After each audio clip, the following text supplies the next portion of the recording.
निर्मली की जनता को, सुपौल की जनता को, कोसी सीमांचल और मिथिलांचल की जनता को, जिन्होंने आज हमारे इस नामांकन कार्यक्रम में भाग लिया है और हमें आशीर्वाद देने आए हैं, आप सभी को मैं हृदय की गहराई से अभिनंदन करता हूं, वंदन करता हूं, आपका आभार प्रकट करता हूं। साथियों, निर्मली में आज जो सभा का आयोजन हुआ और जो भीड़ दिख रही थी, युवाओं का जोश दिख रहा था, लग रहा था कोई इनकलाब आ गया है, कोई तरंग फैल गई है, कोई तूफान आ गया है, बदलाव का तूफान आ गया है। साथियों, ये युवाओं की ताकत है, युवाओं का हुजूम उमड़ गया इस निर्मली की धरती पर। जैसे लग रहा था ये निर्मली की धरती प्यासी थी, निर्मली के लोगों की आंख का पानी सूख गया था, प्यासी हो गई थी, क्योंकि निर्मली को जो चाहिए था वह नहीं मिल रहा था। घिसी पिटी वही बात थी पिछले 20 साल से। एक ही आदमी एक ही तरीके से निर्मली को जोत रहा है। साथियों, कभी कभी मैं सोच रहा था उसमें ऐसी कौन सी बात है जो 5 बार से लगातार जीत रहे हैं।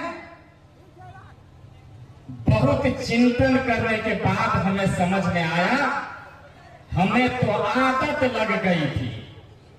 साथियों, बदलाव करना है, नई सोच के साथ नई दिशा देना है बिहार को, और बिहार को बदलना है, और ऐसा बिहार बनाना है जहां युवाओं के हाथ में रोजगार हो, किसानों के चेहरे पर खुशहाली हो, गरीबों के आंखों में खुशी के आंसू हो। साथियों, इस दिन के लिए यह निर्मली तरस रहा था। इस भीड़ से हमें यही अंदाजा मिला, बदलने की जरूरत है। नई सोच के साथ कई समस्याएं हैं यहां, और दुर्भाग्य रहा है निर्मली का, निर्मली की जनता को आज तक कोई ठोस विकल्प नहीं मिल पाया। इसलिए मजबूर होकर निर्मली की जनता उस घिसी पीटी पुराने रूढ़िवादी सोच वाले लोग को वोट देते रहे और उसे जिताते रहे। मैं मानता हूं, मैं खुशनसीब हूं, भगवान की ऐसी ही मंशा थी। परसों रात 12 बजे तक मैं छातापुर से लड़ने जा रहा था। कल चर्चा हुई, बैजनाथ बाबू आपको निर्मली लड़ना पड़ेगा, और 12 बजे रात में माननीय तेजस्वी जी ने हमें निर्मली भेज दिया। कहा, बैजनाथ बाबू आपकी जरूरत है निर्मली को, आप वहां निर्मली चले जाइए। साथियों, हम कोसी की कछार में रहते हैं, समस्याएं अनगिनत है। जो कोसी के इलाके में रहते हैं लोग, बांध के भीतर भी और बांध के बाहर भी समस्याएं दोनों की है, और आज तक कोई ठोस उसका निराकरण नहीं हुआ है। बांध के बगल में जो लोग रहते हैं, 1 किलोमीटर तक साल में 9 महीने पानी रहता है, जपसी रहता है सीपेज के कारण, और लाखों एकड़ खेत यहां से कोसी जहां तक जाती है, खेती लायक नहीं रहती है।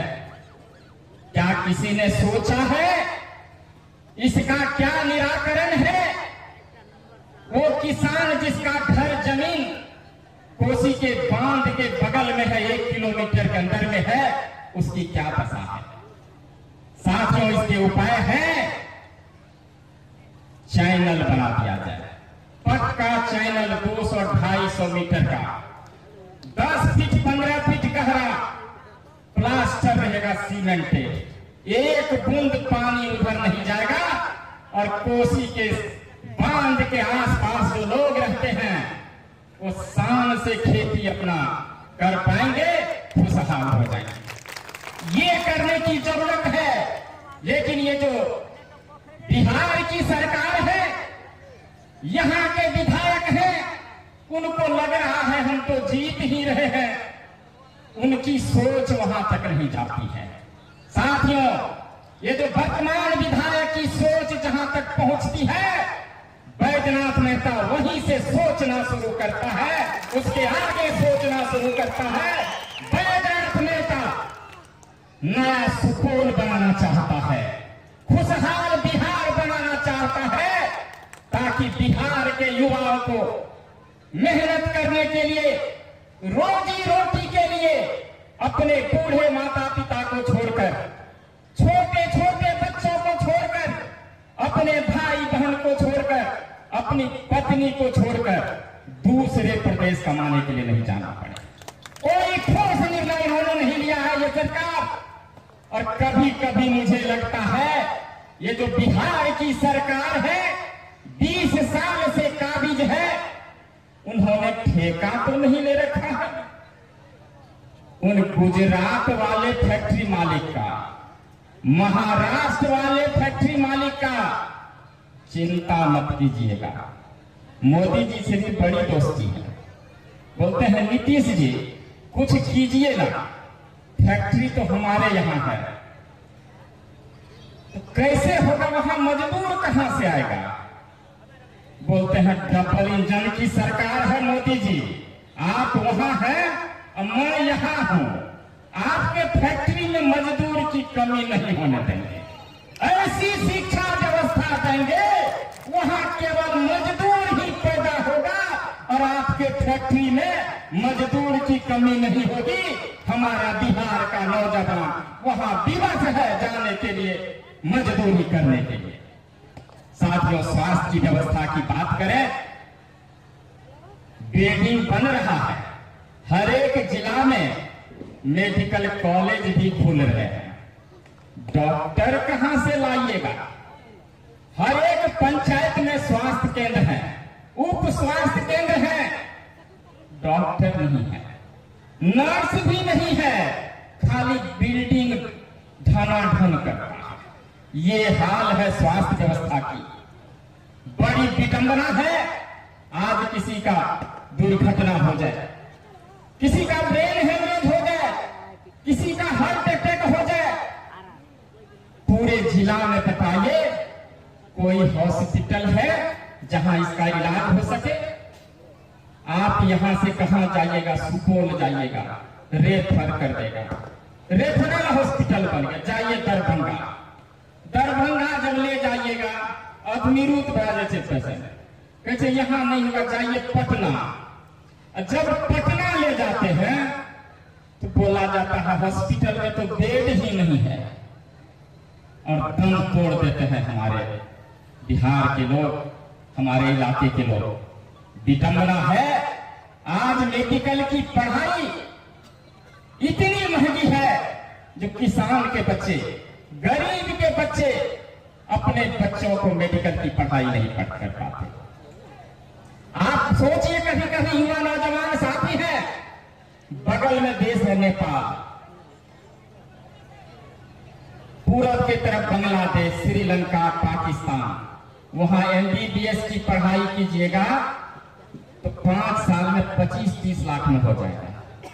लेकिन इस बिहार में, इस देश में प्राइवेट कॉलेज में जब पढ़ाइएगा 1 करोड़ लगता है।